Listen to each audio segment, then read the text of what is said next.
Hello everyone, this is doctor Kavya, gynaecologist. ఇవాళ మనం post menopausal bleed గురించి మాట్లాడదాం. పోస్ట్ మెనోపాజల్ బ్లీడ్ అంటే ఎవరికైతే మెన్సెస్ ఆగిపోతాయో వాళ్ళని పోస్ట్ మెనోపాజల్ అంటాం.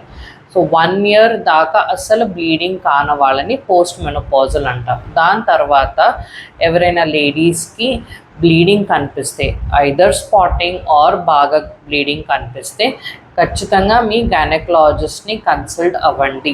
బికాస్ దేర్ ఆర్ ఛాన్సెస్ అవి either endometrial carcinoma or cervical cancer, ఇవి ఛాన్సెస్ ఉంటాయి. సో దానికి మీ గైనకాలజిస్ట్కి వెళ్ళినప్పుడు అల్ట్రాసౌండ్ అనేది తీస్తారు, పాప్స్మియర్ అని చేస్తారు, అవసరమైతే endometrial biopsy and cervical cancer testing కూడా చేస్తారు. ఈ టెస్ట్స్ అనేది మనము క్యాన్సర్ నుంచి ఫ్రీగా ఉన్నామా లేదా అనేది చెక్ చేసుకోవటానికి. ఈ రిపోర్ట్స్ కనుక నెగిటివ్ వస్తే సో ఏమైనా మెడికేషన్స్ వాడుతూ ఉన్నప్పుడు కూడా కొంతమందికి బ్లీడింగ్ వస్తుంది. సో దానికి అప్పుడు కంగారు పడాల్సిన అవసరం లేదు.